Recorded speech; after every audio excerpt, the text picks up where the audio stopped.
John గుర్రం కూడా. నువ్వు అసలు ఇక్కడ ఏ బాధతో వచ్చావు? బ్లడ్ పడుతుందని వచ్చిన. బ్లడ్ మోక్షంలో బ్లడ్ కదా, రోజుకి ఎన్నిసార్లు పడేది? అది లెక్క ఉండేది కదా, అది లెక్క లేకుండా. వాళ్ళ భార్య అది వాళ్ళ కొడుకే వీడు, ఇలా అబ్బాయి ఇక్కడ గెడ్డ వచ్చిందని చెప్పాను కదా ఇందాక. అయితే ఇప్పుడు వాళ్ళ భార్య చెప్తుంది, బాత్రూమ్ మేము వెళ్దామంటే ఈయనే నుంచి ఉంటున్నాడు బాత్రూమ్ కాడ అంటుంది. అంత గన్నమంటే చూడండి. ఇప్పుడు అది ఎంతకాలంగా వచ్చింది ఆ బ్లడ్? అలాగా హోలీ పండుగ నుంచి అంటే దాదాపుగా 3-4 నెలలు అయిపోయినట్టుంది. అంటే బ్లడ్ పడిపోతుందా? పడిపోయి ఇక ఆయన మేస్తురండి, పని కూడా వెళ్ళట్లేదంట. పడిపోతుంటే ఒకరోజు భార్య తీసుకొస్తే ఏదో సిగ్గుగా వచ్చాడు. ఇక సిగ్గులు ఉండవండి, ఇక్కడ మీరు చేయవలసింది చేయండి, తగ్గించేస్తాను అన్నాను. దాదాపు అయిపోయిందా? తగ్గిందా? ఇంకేమైనా ఉందా?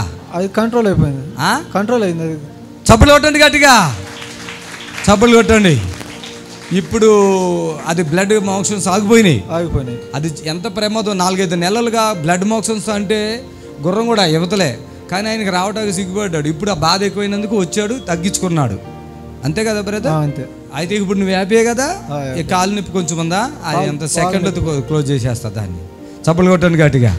నిజంగా మరి బ్లడ్ మోషన్స్ 4-5 నెలలుగా బ్లడ్ 4 నెలలు దాటిపోయి ఉండొచ్చు ఇంచుమించు.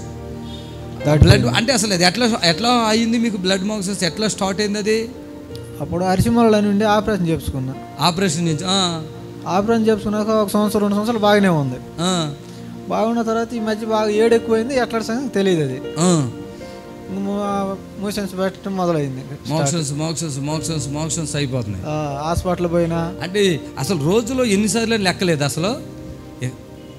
బయటకు వచ్చినట్టు పోయినామనుకో, మామూలుగా బెడ్ పడితే ఆగిపోతుంది. అదే నొప్పి వస్తుంది, కానీ అక్కడికి వెళ్తే బ్లడ్ పడుతుంది.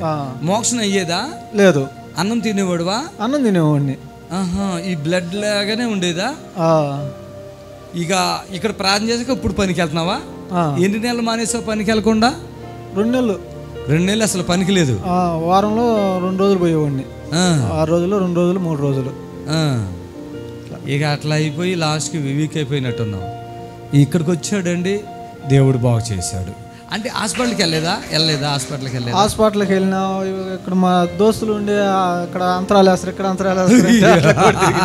ఆడి కూడా వెళ్ళావా? 12 ఏళ్ళు పెట్టినావు సార్. నువ్వు వచ్చినప్పుడు నాకు సిగ్గుపడుతున్నట్టుగా అనిపించింది, అందుకే నువ్వు రాలేదేమో అనిపించింది నాకు. అంటే ఏదో లాగా భయం, ఏదో సిగ్గు భయం.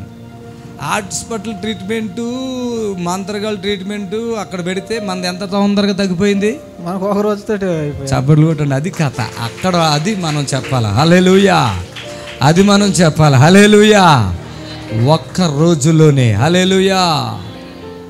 ఆమేన్. దేవునికి మహిమ కలుగును గాక. మరి ఎలాంటి అద్భుతాలు ఆ తండ్రి జరిగిస్తున్నాడు. అది అంతే. బ్లడ్ పడటం అనేటువంటిది చిన్న విషయం కాదండి. అది తగ్గిపోవడం చూడండి ఎంత ఈజీగా తగ్గిపోయిందో. ఆయన నామానికి మహిమ కలుగును గాక. ఆమేన్. హల్లెలూయా.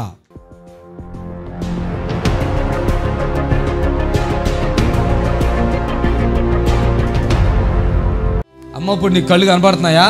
కనపడుతున్నాయి. ఎంతకాలంగా కనపడతలేదు అసలు? ఇప్పుడు నాకు 2 సంవత్సరాలు అవుతుంది షుగర్ వచ్చి. ఊగా కళ్ళు దుల్ల పెట్టేది. వీడికి వచ్చిన సంది జర కళ్ళు ఇట్లా మిషన్ కొడతాను నేను. అందులో ఇంజక్షన్ సూదిలో దారం పెడితే కళ్ళు కనబడకపోయేది. వీడికి వచ్చిన సంది ఇంకా మిషన్ మంచి కుడుతున్నా కళ్ళు కనబడుతున్నాయి. ఆవిడకి స్పెషల్ గా ప్రార్థన చేయలేమో, నువ్వు చేయించుకున్నావా? ఫస్ట్ వారం వచ్చినా నేను. ఇట్లా నాకు కళ్ళు కనబడతలే, చెవులు దుల్ల పెడుతున్నాయి అంటే కళ్ళు తగ్గినాయి. ఈ శరీరంలో దుల్ల ఉండేది తగ్గింది. తగ్గింది. జస్ట్ ఏదో అన్ని ఉండొచ్చు. ఏం పేరు నీ పేరమ్మా? పేరు యాదమ్మ. యాదమ్మ. ఏ ఊరి మీది? ఎరగండ్లపల్లి, మాల్ దగ్గర నల్గొండ. చూడండి ఎంత గొప్ప అద్భుతం. చప్పట్లు కొట్టండి గట్టిగా. ఇక్కడ నిలబడి ఆమె చర్చికి పోతుంది అంట, కానీ వీళ్ళు పోరు. వీళ్ళ భర్త తిరుపతి. ఈమె పోయిన వారం, ఈ వారం అంత ముందు వారం ఆ అమ్మతోటి ఇక్కడికి వచ్చారు. వచ్చి నా భర్త కళ్ళు కనపడో, ఇక్కడేమో ఇంత లావు, ఇక్కడ గెడ్డ ఎంత ఉందమ్మా గెడ్డ? అసలు ఫస్ట్ ఇక్కడ తీసుకురాకుండా ఎంత ఉంది గెడ్డది? ఇది ఈ ప్రాంతంలో ఎంత గెడ్డ, ఎంత ఈ చేయి పెడితే ఈ మధ్యలో ఇలా పెడితే ఉబ్బి ఇలా కనపడింది అన్నట్టు. పాపం ఉబ్బుపోయి ఈ 2 అంటే తోడల మధ్యలో ఉబ్బుపోయి ఈ సైజులో ఉంది కదమ్మా. ఈ చేతి మందం ఉందండి గెడ్డ. హాస్పిటల్కి వెళ్తే ఏమన్నారు? హాస్పిటల్కి వెళ్తే ఎక్కడ కూడా తగ్గదు అది అని చెప్పేసి పంపించారు. పక్షవాతం వచ్చేస్తుంది అని చెప్పేసి సార్. పక్షవాతం వచ్చేసినట్టు ఇప్పుడు కాలు పని చేయట్లేదు, ఇక్కడ స్ట్రైట్ అయిపోయింది, ఇట్లా స్ట్రైట్గా ఉంది. ఇక్కడ ఎంత గడ్డ, కాలు వాపు ఇలా ఉబ్బిపోయింది, వాసన కదమ్మా. ఇప్పుడు ప్రార్థన చేశాక ఎట్లా ఉందమ్మా? మంచిగా ఉందా? వీళ్ళు అన్యులు ప్రభువుని నమ్ముకోలే. కళ్ళు గేస్తారా మీరు? ఎట్లాగా కళ్ళు చేస్తారు, ఏడుస్తున్నారు. అసలు నిన్న ఇక్కడికి వచ్చినప్పుడు ప్రార్థన చేశానండి, అంత పెద్ద ఉన్నది తోళ్ళు ఊడిపోయి మొత్తం ఏం కదమ్మా. ఇక్కడ మేమే అక్కడ గడ్డ ఉందనేసి వాపులు అవి పెట్టినాము, అయినా తగ్గలేదు మాకు. ఏమేమో పెట్టారు, తగ్గలేదు. నేను ఇక్కడికి వచ్చారు, ఇక ఏం పెట్టొద్దు, అది తగ్గిపోద్దన్నా. నిన్న ఎంత మందంలో ఉన్నది, ఇప్పుడు ఎలాగుందమ్మా? వాపు మొత్తం తగ్గిపోయింది సార్. వాపు మొత్తం ఈ రెండు కాళ్ళ మధ్యలో అండి ఇలా ఇలా, అంటే ఆయన నిలబడో కంటి చూపు లేదండి, రెండు కళ్ళుల్లో ఇలా ఏలెట్టిన కూడా ఇలా మూయట్లేదు కళ్ళులో, అంటే రెండు కళ్ళు కనపడట్లేదు. తర్వాత ఈ కాలు మొత్తం ఇక్కడ నుంచి ఇక్కడికి వాపు వచ్చింది, ఒకటే లాగిన్ సైజులో. ఆ ఇంత మందాన్ని ఇక్కడ వచ్చింది. ఇప్పుడు ఎంతకాలంగా వచ్చిందమ్మా ఆ గడ్డ? అలాగా గడ్డ అనుకున్నావు, ఆ డాక్టర్లు చెప్పారు ఇది ఎముక ఉబ్బి ఏమన్నారు, అది బోన్ పెరిగిందని చెప్పారు. బోన్ పెరిగితే ఒక వారం లోపల 2-3 రోజులు నేనమ్మా 2-3 రోజుల్లో నార్మల్ అయిపోయిందండి. నార్మల్ అయింది, ఇంకేమైనా ఉందా? కొంచెం తగ్గిపోయింది సార్, వాపు మొత్తం తగ్గిపోయింది. చూడండి ఎన్ని లక్షలు తీసుకున్నారు చెప్పండి? చాలా పెట్టినాం సార్, 20 లక్షల వరకు మేము పెట్టినాం. చూడండి ఎక్కడికి వెళ్ళినా అసలు తగ్గదని చెప్పిరు, అదంతే ఆయన అలానే ఉంటాడని చెప్పిరు. మా పక్కన ఈ చిన్నమ్మ టీవీలో చూసి చెప్పింది నాకు.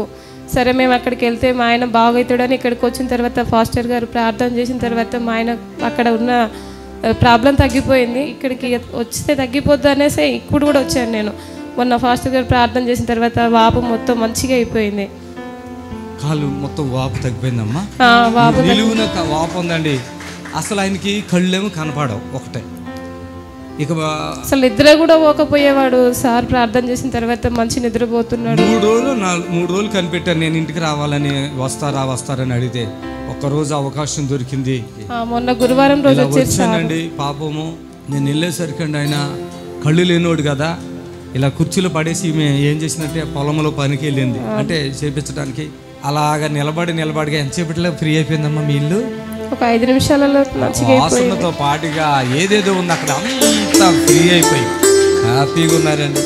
ఇలాంటి వాళ్ళని బ్రతికించారు. నాకు ఎంత బాధ వేసిందంటే ఆయన బరువు ఎక్కువ ఉన్నాడు, ఇదంతా బరువు ఉన్నాడు, ఈమె ఇలాగుంది, వీళ్ళ అత్తగారు ఇద్దరు కలిపి లేపాలా, ఇద్దరు కలిపి అసలు ఈ టాయిలెట్ అయితే నా ముందే ఇలా పెట్టితే టాయిలెట్ నా ముందే అలా తీస్తుందండి. ఎవరు కూడా అలా తీయలేరేమో నేను అనుకుంటున్నాను. ఎంత దారుణంగా ఉన్నాడంటే మనిషి ప్రాణం ఉంది అంతే, ఈ శరీర బాడీలో సహకారం లేదు. ఇక్కడికి వచ్చి అద్భుతాలు చూడటం వల్ల ఆవిడికి నమ్మకం కలిగింది. టోటల్గా అవుట్ అయిపోయిన బాడీ అండి అది, మరలా ఒక రకమైనటువంటి పొజిషన్కి వచ్చింది. ఇక్కడికి వచ్చాడు శనివారం, మీరు వెళ్ళిపోయారు కదా, అప్పటికి ఈ ఇంత మందం ఉన్నటువంటిది ఆ ఉబ్బు అనేది ఎర్రగా ఉందండి మొత్తం. అది సంవత్సరం బట్టి ఉన్నదో ఏమో నాకు తెలీదు. అది మేము వెళ్ళాక మేము ఇలా ప్రార్థన చేసి జస్ట్ చూసితే నార్మల్గా ఉంది, అదంతా తోళ్ళు ఊడిపోయింది పైన. అంతకుముందు ఉండి అమ్మా అవి తోళ్ళు చెప్పండి గట్టిగా. నేను అది ఇదేంటి సిస్టర్ ఎంత నార్మల్ అయిపోయిందంటే ఇప్పుడైందని ఆశ్చర్యపోతుంది. నేను చెప్తున్నాను ఈ హాస్పిటల్ కంటే ఎన్నో వేల రెట్లు నేను ఎక్కువ. వాడి చుట్టూరు నెలలు సంవత్సరాలు మీరు తిరగాలి, నా దగ్గర వచ్చి వెళ్ళిపోవాలంతే. క్యాన్సర్ తగ్గిపోతుంది. 4th స్టేజ్ అండి, చనిపోతారని చెప్తే కూడా ఇక్కడ తగ్గిపోతుంది. చప్పట్లు కొట్టండి అంతే. 4th స్టేజ్ అండి, చనిపోతారంటే ఇక్కడ తగ్గిపోతుంది. నా మాట నమ్మండి, లేదా నా యూట్యూబ్లో వీడియోలు చూడండి. మొన్న ఒకరికైతే లిక్విడ్ అండి, అంటే జెల్ తయారైపోయింది కడుపులో. ఇక్కడ మన లకిడి కప్పుల్లో ఉంది కదా క్యాన్సర్ హాస్పిటల్, అక్కడికి వెళ్తే 6 సంవత్సరాలు మందులు ఆడారండి వాళ్ళు. వాడు ఆ హాస్పిటల్ వల్ల కాలేదు, జల్లు తయారైపోయింది. ఈ చనిపోతే తీసుకెళ్ళమంటే ఆ పక్కన ఎవరో చెప్పారు మేము వెళ్తే అక్కడ తగ్గిపోయిందని. వాళ్ళు ఇంటికి వెళ్ళకుండా డైరెక్ట్ ఇక్కడికి వచ్చారు.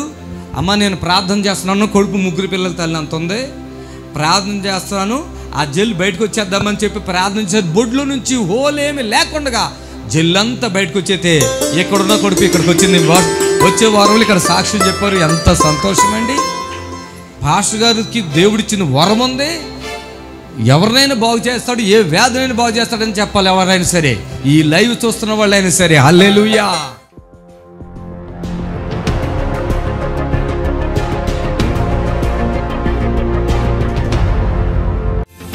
చప్పట్లు కొట్టండి గట్టిగా.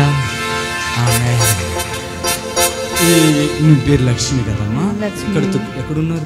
తుగ్గోడు నుంచి వచ్చాను. తుగ్గోడు వచ్చారా? మీ ముఖం ఇప్పుడు చాలా కళగా ఉంది. పోయిన వారం వచ్చారు మీరు అసలు? వచ్చాను. ఇప్పుడు ఇది ఎన్నమాట ఉందా గెడ్డ? ఉన్నదండి ఒక 5 సంవత్సరాలు పెట్టి పైన. ఫస్ట్ అవతల వచ్చిందా గెడ్డ? ఆ రొమ్ముకి వచ్చినప్పుడు ఆపరేషన్ చేసి తీస్తారంట. మళ్ళీ ఈ రొమ్ము మీద ఇంత గెడ్డ ఎంత ఉందమ్మా సైజు? అంత ఉందా? మన ఖర్జూరు పండు లాగా ఉంది, ఇలాగ ఉందండి ఈ ఛాతి మీద. ఖర్జూరు పండుని ఈ స్కిన్ లో పెడితే ఎట్లా ఉంటుంది అట్లా ఉంది. అది తిరిగిందమ్మా ఇట్లా? ఇలా బొంగరం తిరిగినట్టు తిరిగిదండి మన సోమవారం 2 గంటలకి. 2 గంటలకా? రాత్రి అయితే జ్వరం పుల్లుగా వచ్చేది, అంత నొప్పి అయిపోయిందండి పుల్లుగా. అసలు ఇలా చెయ్యి కూడా ఇలా పడుకొని ఇచ్చేది కదండి, ఇలా పడుకొని ఇచ్చేది కాదు. బాగా ఎక్కువ ఇక్కడి నుంచి ఇదేండి, ఇంకా ఏమి నొప్పి లేదు. మళ్ళీ ఇప్పుడు ఉందా జ్వరము? జ్వరం లేదండి. చప్పట్లు కొట్టేది గట్టిగా. అది కరుగుతుందని నాకు తెలుస్తుంది అమ్మా, నాకు కరుగుతుందని తెలుస్తుంది. మీకు ఎట్లా ఉంది అది? నిజమే చెప్పండి. అదే కరిగినట్టే, నాకు ఎప్పుడు అంత నొప్పి రాలేదు కదా, ఈ రోజే వచ్చింది. ఇలాగ ఎప్పుడు అనిపించలేదు కదా. బొంగరంలో తిరుగుతుంది, గిర్రన గిర్రన స్పీడ్ తిరుగుతుందా, గడియారంలో తిరుగుతుందా? గడియారంలో నెమ్మదిగా ఇలా తిరిగినట్టు తిరిగి మనకు వేడిగా వస్తుందండి. అది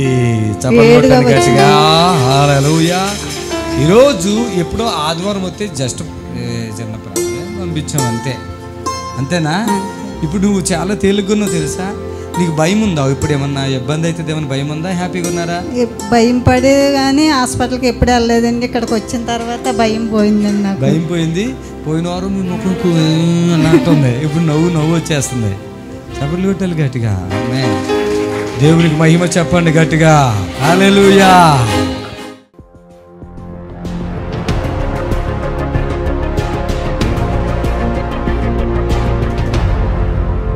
ఆమేన్. ఆ లాస్ట్లో డ్రైవర్ ఉన్నాడు, లేచి నిలబడి మైక్ పట్టుకెళ్ళిన చివరాయనకి. ఆ సహోదరుడు ఎవరొకరిని వాళ్ళ ప్రాంతం నుంచి ఇక్కడ తీసుకొస్తున్నాడు. వారం వస్తున్నారు కదా? మీ పేరేంటి? గోవర్ధన్ సార్. గోవర్ధన్ గారు ఎన్ని వారాలుగా వస్తున్నారు ఇక్కడ మీరు? ఇప్పుడు దాదాపు చాలా వారాలు అయిపోయి సార్. ఒక 5-6 వారాలు అనుకుందాం. వారం ఎవరు ఇక్కడికి తీసుకొస్తున్నారు మీరు? మేము మా గూడెం నుంచే తీసుకొస్తున్నాం సార్. అంబర్పేట నుంచి తీసుకొస్తారు. అదే ఏమైతుంది? తీసుకొస్తున్నారా కొత్త వాళ్ళని తెస్తున్నారా? కొత్త వాళ్ళకే తీసుకొస్తున్నాం సార్. వాళ్ళకి మీరు కాన్పులే నోనికి కాన్పు దేవుడు సక్సెస్ చేశాడు. మీరు చర్చిలో ప్రభు నమ్ముకున్నారా? లేదా? ఆటో నడుపుతారా? చూసారా ఎంత విశ్వాసం ఆయనకి. మాట రాని వాళ్ళని, గర్భఫలము లేని వాళ్ళని కదా. అవునయ్యా. తర్వాత ఇంకా ఎవరు పక్షవాతం వచ్చిన అలా ఆటోలో పట్టుకొచ్చి ఇక్కడ వాక్యం వింటున్నాడు ఆయన. నీకు ఏమనిపిస్తుంది ఇక్కడ చూసినప్పుడల్లా? నీకేమనిపిస్తుంది? ఇక్కడ మంచిగా అనిపిస్తుంది కాబట్టి ఇక్కడ వస్తున్నాయా. వీళ్ళందరూ బాగుపడతారు కదా నువ్వు తెస్తున్న వాళ్ళు. మీ అంబర్పేట వాళ్ళు చర్చికి వెళ్ళే వాళ్ళేనా? బయట చర్చికి వెళ్ళే వాళ్ళే. అక్కడనే అంబర్పేటలో చర్చ్ ఉంది కదా, ఉన్నాయి కదా. అక్కడ మావోడు ఒక ఆయన అట్లా చెప్తే నేను ఇక్కడ ఇంకా అక్కడి నుంచి ఇక్కడ పట్టుకొస్తాను. మీ అమ్మ ఒక ఆవిడ ఇక్కడ అమ్మ నిలబడి తల్లి. ఆమె ఆ కరోనా టైంలో ఆక్సిజన్ అందనప్పుడు డాక్టర్లు చెప్పారు ఈ ముసలిది చచ్చిపోద్ది, ఆక్సిజన్ లేదని చెప్తే అప్పుడు వాక్యం వస్తుంటే ఆ టీవీ ముందు పాడేశాడు అంటారు. అప్పుడే నేను తెలియదు వాళ్ళకి. ఆ ఫోన్లో ప్రార్థన చేయగానే ఈ రోజుకి కూడా పరిపూర్ణమైన స్వస్థత. ఈ అమ్మను బట్టి వాళ్ళందరూ అంబర్పేట నుంచి ఇక్కడికి వస్తున్నారు. వాళ్ళు కూడా చర్చిలు ఉన్నాయి. గొప్పలు కాదు, ఒక్కొక్కరిని దేవుడు ఒక్కొక్క రకంగా వాడుకుంటాడు. మనం ఒకరికంటే గొప్పళ్ళు కాదు, ఎవరు గొప్ప వాళ్ళదే. దేవునికి మహిమ కలుగును గాక. ఆయన నా ఒక 2-3 నెలలు వస్తున్నాడో ఏమో తెలియదు, నేను గమనిస్తాను. అక్కడే కూర్చుంటాడు, ఆటోలు పట్టుకొస్తాడు. వెళ్ళేటప్పుడు వీళ్ళందరూ జాగ్రత్తగా తీసుకెళ్తాడు. ఆమేన్. హల్లెలూయా. ఎంత గొప్ప దేవుడు మన దేవుడు. హల్లెలూయా. హల్లెలూయా. ఎవరికి బోర్ కొట్టదు, ఆకలి కూడా అవ్వదు. అది ఇక్కడ దేవుని యొక్క గొప్ప కృప. ఆమేన్. ఆమేన్. థ్యాంక్ యూ బ్రదర్ జనార్దన్ గారు. Thank you Jesus. ఆమేన్. ప్రభునందు ప్రియులారా, నజరుడు యేసు నామములో మీ అందరికీ హృదయపూర్వకమైన వందనాలు తెలియపరుచుకుంటున్నాను. యేసు ఆశ్రయపురం గుర్రంగూడ ఎల్బీ నగర్ దగ్గర హైదరాబాద్లో ప్రతి శనివారం కూడా స్వస్థత, విడుదల, అభిషేక ప్రార్థనలు జరుగుతున్నాయి. ఎంతోమంది ఆ స్థలానికి రోగులను తీసుకుని వచ్చి అద్భుతమైనటువంటి విడుదల పొంది సంతోషంగా వెళుచున్నారు. అంతర్శక్తులతో పీడింపబడుతున్నట్లయితే, ఏదైనా చీకటి శక్తులతో పీడింపబడుతున్నట్లయితే రండి, నజరేయుడేసు నామములో స్వస్థత పొంది వెళ్తుంది. ఆమేన్. God bless you. వేరు. ఆమేన్. హల్లెలూయా. ఇక్కడ చూడండి, మరి ఎప్పుడైతే అంటే ఏలియా ఆ దుప్పటిని తీసి ఎలీషా మీద వేసాడు, ఎలీషాకు పరిస్థితులు అర్థమైపోయింది. దేవునికి మహిమ కలుగును గాక. ఆమేన్. హల్లెలూయా. ఇప్పుడు అంతా ఏలియా భారము, ఏలియా పరిచర్య భారం అంతా కూడా ఇప్పుడు ఎవరి మీదకి వచ్చేసింది? ఎలీషా మీదకి వచ్చింది. ఆమేన్. హల్లెలూయా. ఎలీషా మీదకి వచ్చింది. హల్లెలూయా. ఇప్పుడు ఎలీషా జరిగించాలి ఈ పనులు. చాలా పెద్ద పని అండి, దేవుని పని అంటే చిన్న పని కాదు. మరి ఆ దినాల్లో ప్రవక్తల పాఠశాలలు ఉన్నాయి. ప్రవక్త అంటే ఈ రోజుల్లో ఏదో 2 మాటలు చెప్పి అవతలకి పోయేవాడు కాదు. ప్రవక్త అంటే వాళ్ళ బాగోగులను చూడాలి, దేవునితో మాట్లాడాలి, ప్రజలతో మాట్లాడాలి. చిన్న పని కాదు. ప్రజలు ఆయన కొరకు ఎదురు చూస్తున్నారు. హల్లెలూయా. ప్రియులారా, గమనించండి, దేవుని యొక్క కనుదృష్టి లోకమందంతటా సంచరిస్తుంది. చప్పట్లు కొట్టండి మరోసారి. లోకమందంతటా సంచరిస్తారు. మరి ఆయన ఎవరు ఆయనకి ఇష్టమై ఉంటారో ఆయనను ఆయన సిద్ధపరుస్తాడు. ఆయన ఏ స్థలములో ఉన్నా దేవుడు వాళ్ళని ప్రిపేర్ చేస్తాడు. ఆమేన్. హల్లెలూయా. చూడండి, ఎలీషాని దేవుడు ప్రిపేర్ చేస్తున్నాడు. ఎలాంటి ప్రిపేర్ చేస్తున్నాడంటే, ఇదిగో నా ప్రవక్త వస్తాడు, నీ మీద దుప్పటి వేస్తాడు, అప్పుడే ఆయన నీకు అప్పగించిన పని నువ్వు బాధ్యతగా భారంగా తీసుకోవాల్సి వస్తుంది. అది సిద్ధపరుస్తున్నాడు. దేవునికి మహిమ కలుగును గాక. ఆమేన్. హల్లెలూయా. హల్లెలూయా. మోషే విషయంలో కూడా మనం గమనించినట్లయితే, మోషే ఐగుప్తుని విడిచి పారిపోయిన తర్వాత మరి ఆయన తన మామ యొక్క మరి మందను మేపుతున్నాడు, కాస్తున్నాడు. తన యొక్క మామ యొక్క మందను మేపుతున్నాడు. మరి అప్పటికి ఆయనకి 80 సంవత్సరాల వయసు ఉన్న ఆయన ఒక పొదలో ఆయనకి ప్రత్యక్షమై మోషే అని పిలుస్తాడండి. దేవునికి మహిమ కలుగును గాక. మోషే అని పిలిచినప్పుడు మోషే పలుకుతాడు, ప్రభు చిత్తం ప్రభు అలా ఏంటి పలుకుతాడు. దేవునికి మహిమ. వెంటనే మరి మోషేకి ఆయన యొక్క సేవా భారము, ఆయన ప్రజల మీద ఉన్నటువంటి ఆ సేవా భారాన్ని మోషేకి దేవుడు తెలియపరుస్తున్నాడు. చప్పట్లు కొట్టండి మరోసారి గట్టిగా. ఇదిగో నా ప్రజలు ఫలానా స్థలములో ఉన్నారు కదా. ఎందుకంటే అక్కడ ఉన్న సంగతి మోషేకి తెలుసు వాళ్ళు కనుక. 40 సంవత్సరాలు అయిపోయేది. కానీ ఆయన తల్లి గర్భంలో ఉన్నప్పుడే మోషే మీద ఒక ప్రణాళిక దేవుడికి ఉంది.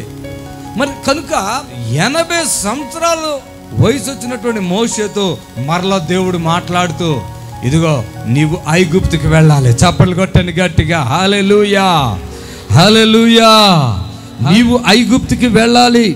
ఐగుప్తులకు వెళ్ళి నా ప్రజలను వారి యొక్క బానిసత్వం నుండి నువ్వు విడుదల పరచాలి, నీవు వెళ్ళాలి అన్నాడు. కానీ మోషే అక్కడ వెళ్ళటానికి అంగీకారం లేదు. మోషే ఐగుప్తుకి వెళ్ళటానికి ఇష్టం లేదు. ఎందుకంటే అక్కడ నుండి ఈయన ఇక్కడికి వచ్చాడు. తర్వాత అక్కడ ఏం చేశాడో ఈయనకి తెలుసు. కనుక అక్కడికి వెళితే మళ్ళీ ఆయనకి మరలా ఒక ప్రమాదం వస్తుందని కూడా ఆయనకి తెలుసు. కనుక మోషే అనుకున్నాడు, ప్రభువా నీవు పంపదలిచిన ఎడల వేరే ఎవరినైనా పంపు, నువ్వు పంపదలిచిన ఎడల వేరే ఎవరినైనా కానీ నేను మాత్రము వెళ్ళలేను. ఒకటి. రెండోది ఏమన్నాడంటే, ప్రభువా నాతో మాట్లాడుతున్నావు కదా, నేను నత్తివాణ్ణి, నేను రాజుతో మాట్లాడలేను. రాజు దగ్గరికి వెళ్ళి మాట్లాడమన్నావు నాకు, నేను రాజు దగ్గరికి వెళ్ళి మాట్లాడలేను. ప్రభు అంటాడు, నత్తివాడినైనా గుడ్డివాడైనా కుంటివాడైనా ఎవరైనా పుట్టించింది నేనే కదా, నువ్వేం భయపడకు. హల్లెలూయా. హల్లెలూయా. కొన్ని సందర్భాల్లో మన పరిస్థితులను బట్టి దేవుని పని చేయాలంటే మనకు చాలా భయం అయిపోద్ది. నేను చేయలేనేమో, నాకు అర్హత లేదేమో, అది దేవుడి పని కదా, అది నా వల్ల కాదు, ఇలాగా చెప్పే ఆలోచనలో కూడా మనం ఉంటాం. చాలా ఆలోచన ఉంటుంది. అలాంటి ఆలోచన మనలో చాలా మందికి ఉంటుంది. నా వల్ల కాదు, నేను చేయలేను, అది నాతో కాదు అనేటువంటి ఆలోచన చాలా మందికి ఉంటుంది. కానీ దేవుడు ఎవరిని ఎలా వాడుకుంటాడో, ఎవరిని ఎలా లేవనెత్తుకుంటాడో ఆయనకి మాత్రం. ఎందుకంటే ఆయన ముందే ప్రణాళిక వేశాడు. హల్లెలూయా. ఆయన ప్రణాళిక ప్రతి ఒక్క బిడ్డ ఎడల దేవుడు తన ప్రణాళికను ఉంచాడు. హల్లెలూయా. అందుకని ఏలియాకు బదులుగా దేవుడు వెంటనే ఆ స్థలంలో ఎలీషాను తీసుకొచ్చాడు. ఆమేన్. హల్లెలూయా. చూడండి, ఆ స్థాయి ఏదైతే ఏలియా స్థాయి ఎంత గొప్పదండి. ఏలియా స్థాయి ఎంత గొప్పది. అంత గొప్ప స్థాయి ఇంకెక్కడ ఎవరికి ఉందంటే ఎలీషాకు మాత్రమే ఉంది. హల్లెలూయా. నిజంగా దేవుని పని జరిగించేవారు ఎలాంటి వారుగా ఉండాలంటే చాలా జ్ఞానం కలిగిన వారుగా ఉండాలి. జ్ఞానం కలిగిన వారుగా ఉండాలి. దేవుని పని జరిగించే వాళ్ళు నిస్వార్థపరులుగా ఉండాలి. దేవుని పని జరిగించేటువంటి వారు నిందారహితులుగా ఉండాలి. Praise the Lord. హల్లెలూయా. ఇక్కడ మనం చూసినట్లయితే దేవుడు ఈ 19వ అధ్యాయంలో ఎలీషాను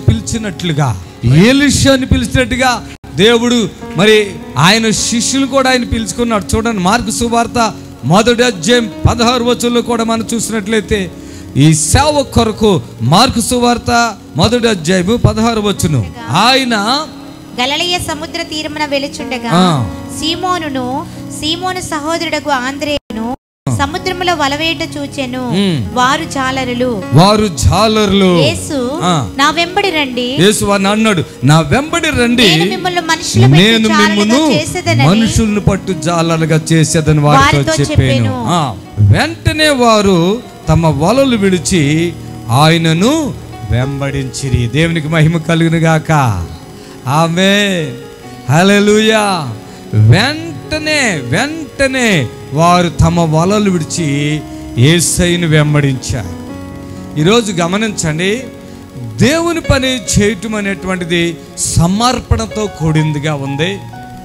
దేవుని పని చేయటం అనేటువంటిది త్యాగంతో కూడినదిగా ఉంది. దేవుని పని చేయటం అనేటువంటిది నిస్వార్థంగా ఉంది. హల్లెలూయా.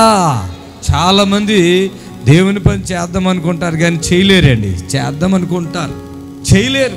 అనుకుంటారు నాకు అన్నీ వచ్చు, నాకు అన్నీ తెలుసు, నేను అనుకున్నప్పుడు చేసేస్తాను అనుకుంటారు. కానీ అది ఎవరి వల్ల కాదు.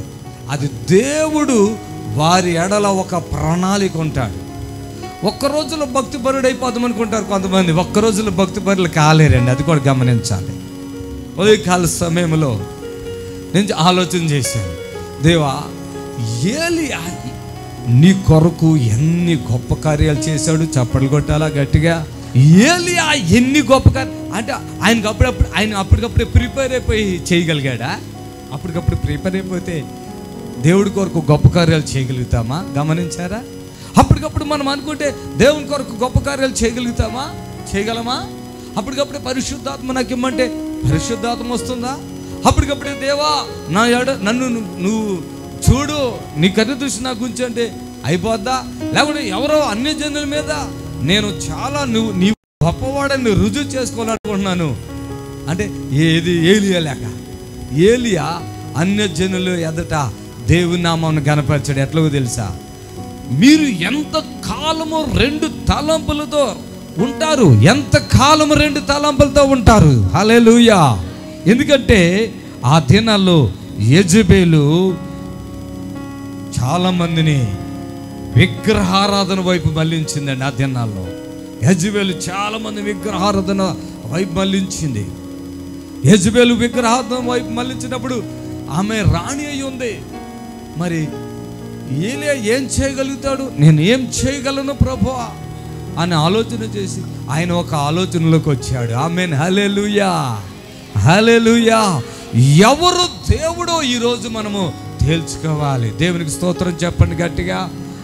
ఎవరు దేవుడో తెలుసుకోవటానికి 2 అక్కడ మనం గమనించేటైతే ఒక పరీక్షలు జరిగినాయి. ఎవరు దేవుడు తెలుసుకోవటానికి 2 విషయాలు అక్కడ మనం గమనిస్తున్నాం. ఆమేన్.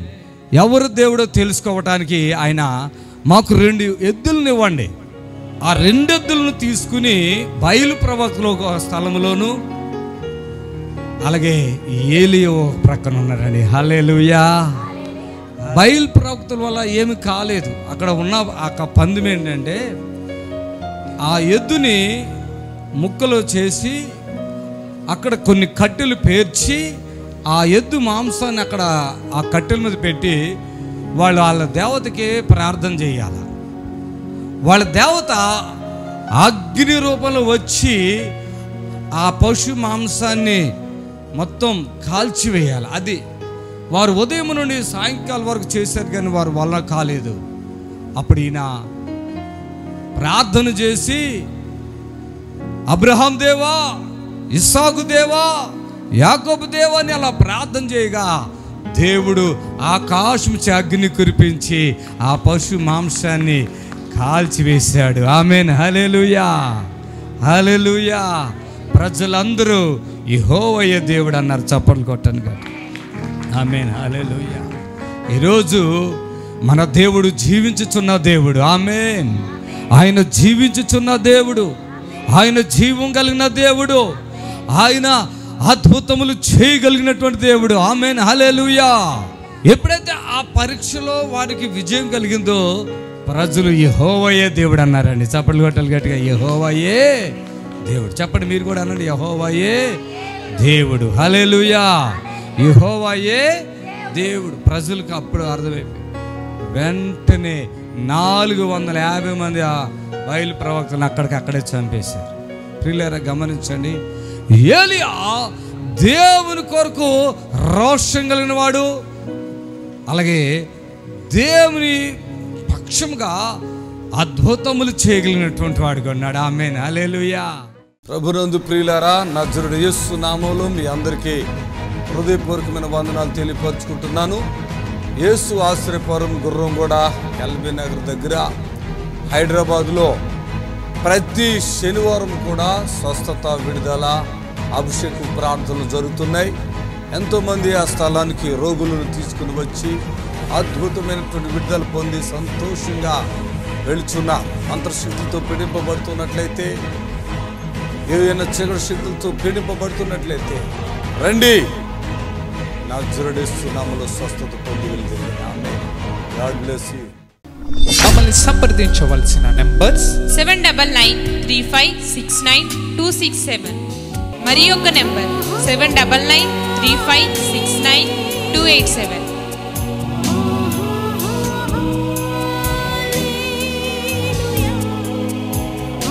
మా address LB Nagar near BN Reddy, Gurramguda, Hyderabad.